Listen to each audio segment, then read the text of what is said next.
Je suis pour un tuto sur la création de personnages avec After Effects. Donc tout d'abord, on va partir dans Illustrator sur comment découper votre personnage.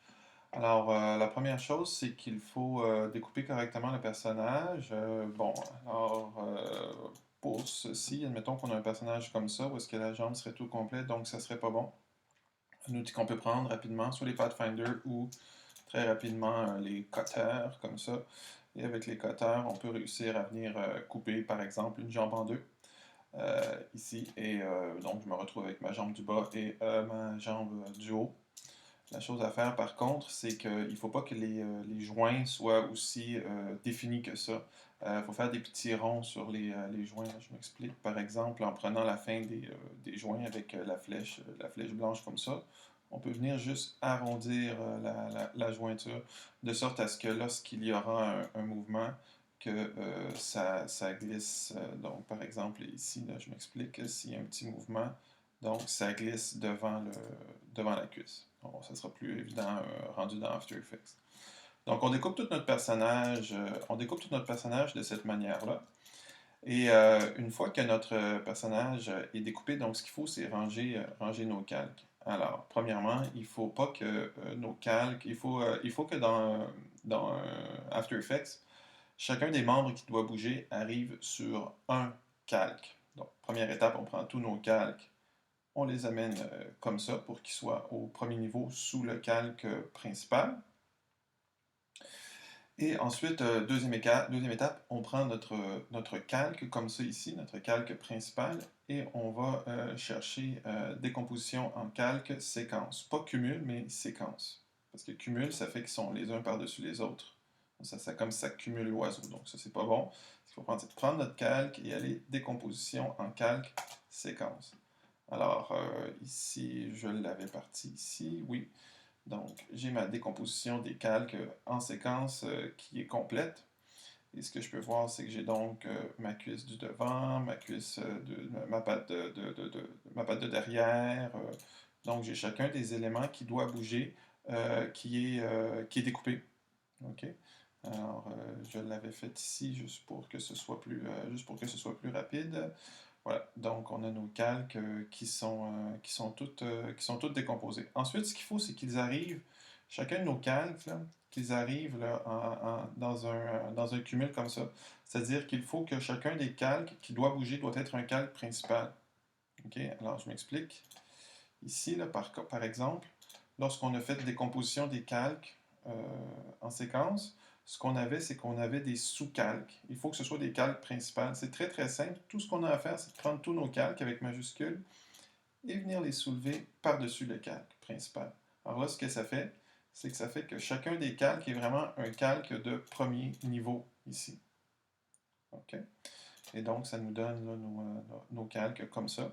Suite à quoi, donc, c'est de nommer correctement, et ça, c'est une étape vraiment importante, de nommer chacun de ces calques-là, parce que sinon, là, on ne s'en sortira pas au niveau de l'animation. Bien noter que je les nomme à la fin, parce que lorsque je fais la décomposition des calques en séquence, bien, ce que ça fait, c'est que ça enlève les noms. Donc, c'est mieux de les nommer juste à la fin et de s'assurer, donc, que chacun des calques qui va bouger est un calque principal. Peu importe là, la structure de ça, qu'est-ce qu'il y a là-dedans, là, c'est pas important parce qu'After Effects va venir tout écraser ça et ne prendre que le calque principal. Donc, ça, c'était pour la partie Illustrator. Donc, ensuite, je m'en vais dans After Effects, CC. Et là, dans After Effects CC, ce que je vais faire, c'est que je vais tout simplement me créer un nouveau projet ou voilà, bon, tout simplement comme ça ici. D'accord. Et je vais l'enregistrer tout de suite, ce projet-là. OK, donner un nom significatif. Et puis, par la suite, donc, directement dans mon projet là, qui est vide, ce que je fais, c'est que je fais fichier, importer, fichier. OK. Je fais importer le fichier et je m'en vais choisir donc mon personnage terminé. Donc le dernier, là, celui où tous mes calques étaient séparés et bien nommés. Ensuite, ce que je dois, bien important ici, là, importer sous composition, conserver les tailles de calque de façon à ce que chaque calque restent éditables dans le sens où je peux les animer indépendamment les uns des autres, parce que si je choisis métrage, ça fait comme un gros pain. Donc voici, composition, conserver les tailles de calque. J'ouvre ça. Et là, ce que je remarque, c'est que dans ma fenêtre de projet, qu'est-ce que j'ai? J'ai une composition et j'ai chacune des parties de mon oiseau qui sont découpées séparément. Et lorsque je clique sur cette composition-là, eh bien, je vois cette composition-là, c'est mon oiseau avec chacun des calques vraiment séparés, là, comme ça. Donc ça, c'est très très bien. C'est un bon départ. C'est comme ça qu'il faut partir. Alors ensuite, la deuxième étape, ça serait de venir fixer les points de pivot par rapport à chacun des éléments. Parce que là, ce qui va arriver, c'est que si je prends mon bec comme ça, par exemple, et que je fais une rotation, eh bien, il fait une rotation par rapport au centre de lui-même. OK? Donc, ce que je dois faire, c'est que je dois vraiment prendre pour chacun des calques, parce que lorsqu'on fait une animation, chacun des calques va devoir être corrigé. Donc, de prendre par exemple ma patte ici et de prendre l'outil déplacement du point d'ancrage. Et là, je prends mon point d'ancrage et je le mets par rapport à la jointure. Donc, par exemple, ici, là, vois-tu, ma patte arrière, elle fait une rotation par rapport à l'origine de la patte. Donc, je fais ça pour chacun des éléments, tige. Donc, je fais ça pour ma patte arrière, je fais ça pour ma patte avant. Donc, avec l'outil de point d'ancrage, je m'en viens déplacer les jointures au bon endroit. Donc, ça, c'est la première étape à faire pour chacune des parties du personnage. Donc, par exemple, ici, la queue qui est en arrière, je vais mettre le point d'ancrage ici. L'œil, je vais garder le point d'ancrage au centre parce que c'est en fait la pupille pour que ça bouge comme ça. L'écraille, je vais mettre les points d'ancrage ici. Le bec, je mettrai le point d'ancrage ici. Donc, vous voyez un peu qu'est-ce que ça donne pour que le bec s'ouvre et se ferme comme ça. Okay? Une fois que ceci est fait, la prochaine étape, c'est de faire les joints entre les différentes parties du corps. Parce que vous avez remarqué que, donc, bon, si je bougeais ma cuisse, admettons que je bouge ma cuisse ici comme ceci, bien, la patte ne suit pas. Donc, c'est embêtant parce que sinon, il faudrait que je bouge chacun des éléments du corps. Là. Ce serait laborieux, ça n'en finirait plus. Donc, je vais créer des liens de parenté entre les différentes parties de mon personnage. Comment est-ce qu'on fait ça? Eh bien, dans la palette ici, là, dans la ligne du temps, on a les calques et la dernière colonne, c'est parents. Si vous ne l'avez pas, vous faites clic droit, colonne, et vous allez cocher parents pour que la palette parents arrive. Donc, ce que ça fait, ça, c'est que lorsqu'on crée des liens de parenté entre les calques, eh bien, ça les lie les uns aux autres. Donc, lorsque je bouge un calque, ça bouge l'autre calque. Donc, je vais le faire avec un que j'ai fait ici. Donc, mettons ma patte de derrière. Donc, c'est bien évident que ma patte, ici, par exemple, on va commencer par le bas. OK. J'ai pas fait le joint ici. Donc, ma patte du bas ici est liée à ma cuisse.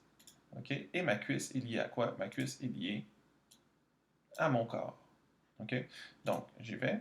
Je prends ma patte de derrière ici. Et au niveau de la parenté, je choisis donc patte du haut derrière.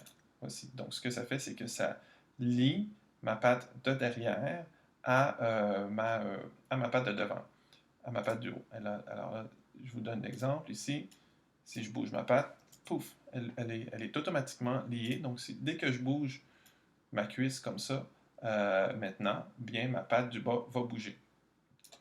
Okay? Et ensuite, je peux prendre ma patte du haut et la lier, soit par ici au corps, où il y a une petite spirale ici. Là. Ça, c'est cute, cute, cute. Et je peux prendre la petite spirale ici et juste tirer comme ça fait la même chose. Okay? Donc, vous faites ça pour chacune des parties du personnage, ici. Et je pense que je l'avais faite, oui, ici, perso 1, voilà. Donc, ici, j'ai mon personnage qui est complet avec tous les liens qui sont effectués. De sorte à ce que, et évidemment, là, ça c'est lié au corps, ça c'est lié au corps. Presque tout est relié au corps, sauf les organes externes, ben, comme les doigts. ce genre de choses-là. Et lorsque je bouge mon oiseau comme ça, en cliquant sur le corps, tout bouge. Okay? Donc, si je fais une rotation du corps, eh bien, tout fait une rotation avec le corps. Par contre, si je fais une rotation de la patte, c'est pas tout le corps qui bouge parce que la patte, elle a un lien de parenté seulement avec la cuisse. Première étape, OK, deuxième étape, troisième étape. Et maintenant, l'animation est bien simple. Maintenant, je prends, par exemple, tiens, je vais prendre ma patte de bas ici et je vais cliquer sur R pour faire arriver la petite propriété de rotation. Je vais l'enfoncer, ça va me mettre une image clé ici. Je vais aller un petit peu plus loin et je vais faire une rotation, admettons, de cette patte-là. Et donc, en effet, je vais me retrouver avec une rotation de cette patte-là ici. Et voilà. Et par exemple, pour faire bouger la pupille ici, je prends ma pupille, je paye sur P pour faire arriver la position. Et tiens, pendant qu'elle bouge sa patte par en avant, je vais lui faire bouger la pupille par en avant sur l'axe des X. Voilà, comme ça ici. Alors ici, par exemple, voilà. Donc, vous faites bouger chacun des éléments comme ceci, comme cela. OK? Et puis, à la fin,